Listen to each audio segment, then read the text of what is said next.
Masjid Jin Muslim tiba-tiba muncul di desa Gunung Kidul. Sebuah pagi yang tenang di desa Gunung Kidul. Di tengah kabut tipis yang masih menyelimuti sawah dan pepohonan, tiba-tiba warga dikejutkan dengan kemunculan sebuah masjid megah. Bukan masjid biasa, melainkan Masjid Jin Muslim, yang entah dari mana asalnya. Masjid dengan kubah hijau berkilauan itu berdiri tegak di lahan kosong, seakan dibangun dalam semalam oleh tangan-tangan tak terlihat. Begitu warga melangkah masuk, seruan takbir menggema, Allahu Akbar, menyatu dengan rasa kagum dan haru yang membuncah di dada. Inilah kisah nyata yang menggetarkan hati tentang bagaimana sebuah masjid misterius mengubah hidup seluruh desa selamanya. Sebelum menikmati cerita ini, mari kita bersama-sama mengirimkan sholawat kepada Nabi Muhammad SAW. Tuliskan sholawat di kolom komentar sebagai bentuk rasa cinta dan penghormatan kita. Selamat menonton. Kejadian tak terduga di Desa Gunung Kidul. Desa Gunung Kidul yang terletak di Yogyakarta terkenal dengan pemandangannya yang asri. Hamparan sawah hijau, bukit-bukit karst yang menjulang, dan udara sejuk yang selalu membawa ketenangan bagi siapa saja yang datang. Warga desanya hidup dengan damai dan sederhana. Mereka sebagian besar adalah petani, pengrajin, dan pedagang kecil yang saling mengenal satu sama lain. Suatu pagi, kabut tipis masih menggantung di atas desa. Ketika Pak Hasan, salah satu warga tertua di desa itu, berjalan menyusuri jalan setapak menuju sawahnya. Seperti biasa, Pak Hasan membawa cangkul di bahunya dan termos kecil berisi teh hangat buatan istrinya. Namun, di tengah perjalanan, matanya tertuju pada sesuatu yang tidak biasa. Di sebuah lahan kosong yang biasanya hanya ditumbuhi ilalang dan semak belukar, kini berdiri sebuah bangunan megah dengan kubah yang berkilau tertimpa sinar matahari pagi. Pak Hasan menghentikan langkahnya, mengusap matanya seolah-olah tidak percaya dengan apa yang dilihatnya.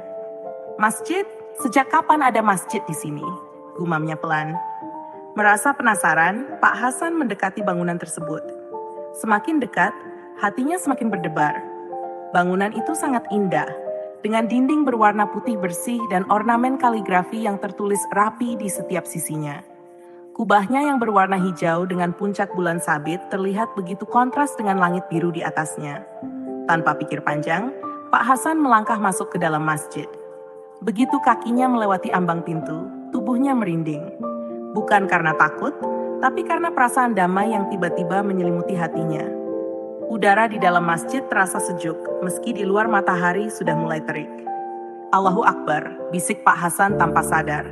Lantainya berlapis karpet hijau yang empuk, mimbar kayu yang dipahat indah, dan di sudut ruangan terdapat rak penuh dengan Al-Quran yang tertata rapi.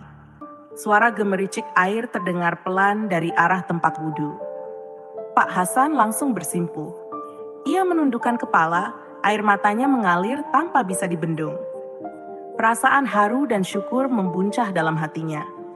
Ia merasa seperti diundang ke rumah Allah dengan cara yang begitu istimewa. Tidak lama kemudian, beberapa warga lain yang juga sedang melintas di sekitar situ mulai berdatangan. Ada Bu Siti yang baru saja pulang dari pasar, Pak Darto yang hendak ke ladang, dan anak-anak kecil yang awalnya hanya penasaran. Satu persatu mereka masuk ke dalam masjid, dan reaksi mereka hampir sama dengan Pak Hasan. Terdengar gumaman Allahu Akbar di sana-sini, diikuti oleh tangisan haru dan sujud syukur. Berita tentang masjid yang tiba-tiba muncul ini dengan cepat menyebar ke seluruh desa. Tidak ada yang tahu siapa yang membangun, kapan dibangunnya, dan bagaimana bangunan sebesar ini bisa ada di sana tanpa seorang pun yang menyadarinya sebelumnya.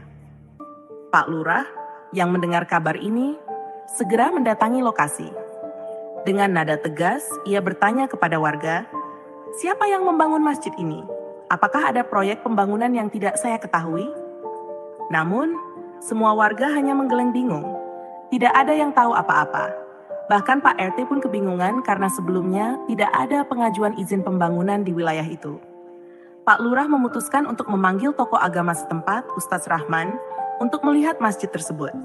Ustadz Rahman, seorang pria paruh baya yang bijaksana dan dihormati di desa itu, datang dengan tenang.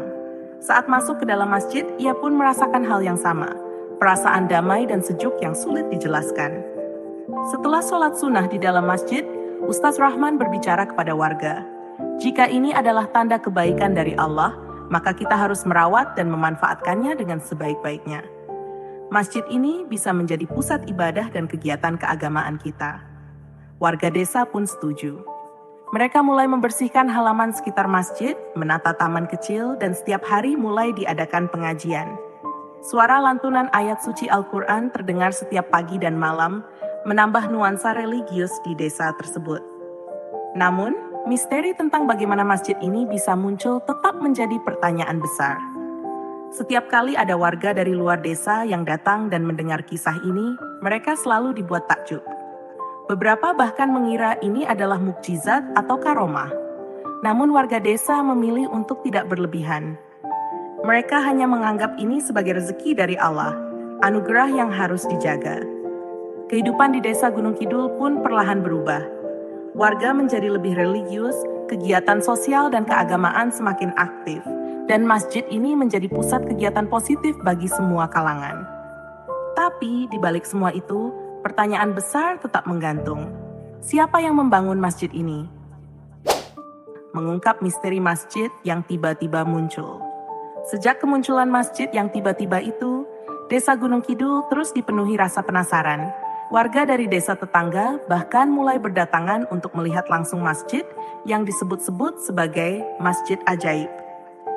Setiap hari, semakin banyak jamaah yang datang untuk beribadah, dan masjid itu pun seolah tak pernah sepi dari lantunan ayat-ayat suci.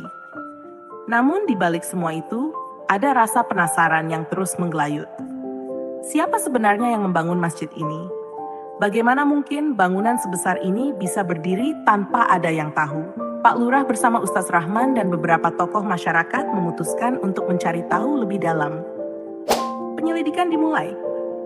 Pada suatu pagi setelah syalat subuh berjamaah, Pak Lurah mengumpulkan warga di pelataran masjid. Kita harus mencari tahu asal-usul masjid ini. Mungkin ada dokumen atau tanda-tanda lain yang bisa kita temukan, ucapnya dengan tegas. Tim kecil dibentuk. Selain Pak Lurah dan Ustaz Rahman, ada juga Pak Darto, Bu Siti, dan Arif, seorang pemuda desa yang dikenal cerdas dan pandai meneliti.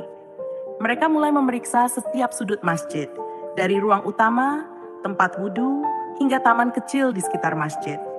Ketika mereka memeriksa bagian bawah mimbar kayu yang indah, Arif menemukan sebuah ukiran kecil bertuliskan bahasa Arab kuno. Dengan bantuan Ustaz Rahman, mereka menerjemahkan tulisan itu. Masjid ini adalah rumah Allah, dibangun untuk mereka yang taat dan beriman, sebagai tanda kasih sayangnya di muka bumi. Tidak ada nama pembangun, tidak ada informasi lainnya, hanya pesan yang penuh makna. Menghubungi pihak berwenang. Merasa perlu mendapatkan informasi lebih lanjut, Pak Lurah kemudian menghubungi pihak dinas terkait di kabupaten. Petugas dari bagian tata ruang dan bangunan pun datang untuk memeriksa. Mereka membawa peta desa, data perizinan bangunan, hingga drone untuk memotret area tersebut dari udara. Hasilnya mengejutkan. Pada peta resmi desa, lokasi di mana masjid ini berdiri seharusnya hanyalah lahan kosong milik desa. Tidak ada catatan izin pembangunan, tidak ada proyek yang tercatat. Bahkan, dalam foto udara dari beberapa bulan sebelumnya, tempat itu masih berupa lahan kosong yang ditumbuhi ilalang. Secara administrasi, masjid ini tidak ada, ujar salah satu petugas bingung. Munculnya donatur misterius. Di tengah kebingungan tersebut, sebuah surat tiba di rumah Pak Lurah. Surat itu dikirim tanpa nama pengirim, hanya tertulis di amplopnya, untuk kesejahteraan desa Gunung Kidul. Isinya adalah surat pernyataan bahwa masjid tersebut merupakan wakaf dari seorang dermawan yang tidak ingin disebutkan namanya. Surat itu dilengkapi dengan sertifikat wakaf dan donasi dalam jumlah besar untuk keperluan operasional masjid dan kegiatan sosial desa. Ustaz Rahman membaca surat itu dengan seksama. Ini bisa jadi jawabannya. Mungkin ada seseorang yang benar-benar ingin berbuat baik tanpa ingin dikenal. Meski masih ada rasa penasaran, warga akhirnya menerima kenyataan ini dengan hati lapang. Masjid itu kini resmi diberi nama Masjid Al-Hidayah, sesuai dengan pesan dalam surat tersebut. Semoga masjid ini menjadi petunjuk dan hidayah bagi semua yang memasukinya. Perubahan di Desa Gunung Kidul. Sejak berdirinya Masjid Al-Hidayah, kehidupan di Desa Gunung Kidul semakin makmur.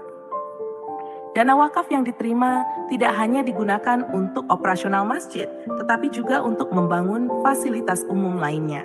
Sekolah madrasah didirikan, menyediakan pendidikan agama dan umum secara gratis untuk anak-anak desa. Klinik kesehatan dibuka dengan pelayanan murah, bahkan gratis untuk warga tidak mampu. Setiap bulan diadakan bazar murah dan kegiatan sosial lainnya. Pak Hasan, yang pertama kali menemukan masjid itu, kini menjadi penjaga masjid. Setiap pagi ia membersihkan karpet, menata Al-Quran, dan mengumandangkan azan dengan suara seraknya yang khas. Arif, si pemuda cerdas, mendapatkan beasiswa untuk melanjutkan kuliah ke Yogyakarta. Ia belajar tentang arsitektur dan perencanaan desa, bertekad untuk kembali membangun desanya menjadi lebih baik. Pesan terakhir dari Sang Dermawan. Suatu hari, tepat setahun setelah masjid itu berdiri, sebuah paket kecil tiba di kantor desa. Di dalamnya terdapat Al-Quran bersampul emas dan sepucuk surat bertuliskan, "Ketika hati terpanggil, tidak ada yang mustahil. Teruslah berbuat baik, karena kebaikan itu akan terus hidup, bahkan ketika itu sudah tiada. Wassalam, seorang hamba Allah." Setelah itu, tidak ada lagi kabar dari Sang Dermawan. Namun, peninggalannya terus hidup dalam setiap doa yang terucap, setiap pengajian yang digelar, dan setiap senyum warga yang merasakan manfaat dari Masjid Al-Hidayah. Sebuah warisan kebaikan. Waktu berlalu, Desa Gunung Kidul kini menjadi desa yang dikenal dengan kerukunan dan kebaikannya. Masjid Al-Hidayah menjadi pusat kegiatan, bukan hanya untuk ibadah, tetapi juga untuk pendidikan, kesehatan, dan sosial. Tidak ada misteri mistik di balik masjid ini. Hanya ada kisah tentang kebaikan hati seseorang yang ingin memberi tanpa berharap balasan. Kisah tentang bagaimana Allah memberikan rezeki dan petunjuk melalui cara-cara yang tidak terduga. Setiap kali ada yang bertanya tentang masjid ini, warga desa akan bercerita dengan senyum. Masjid ini adalah bukti bahwa keajaiban nyata itu datang dari kebaikan hati manusia dan rahmat Allah yang tak terbatas. Dan begitulah kisah luar biasa tentang Masjid Jin Muslim yang tiba-tiba muncul di Desa Gunung Kidul ini berakhir. Bukan sebagai sebuah misteri, tetapi sebagai bukti nyata bahwa kebaikan dan hidayah bisa datang dari arah yang tak terduga. Masjid Al-Hidayah kini bukan sekadar bangunan megah di tengah desa, tetapi juga sumber inspirasi, pendidikan, dan kebahagiaan bagi setiap warganya. Di setiap lantunan doa dan dalam setiap senyum warga desa, tersimpan pesan abadi bahwa rahmat Allah selalu hadir bagi mereka yang beriman dan berbuat baik. Terima kasih sudah mengikuti kisah ini hingga akhir. Jangan lupa like, share, dan subscribe agar tidak ketinggalan cerita menarik lainnya. Sampai jumpa di video berikutnya, dan semoga kisah ini bisa menjadi pelajaran serta inspirasi bagi kita semua. Wassalamualaikum warahmatullahi wabarakatuh.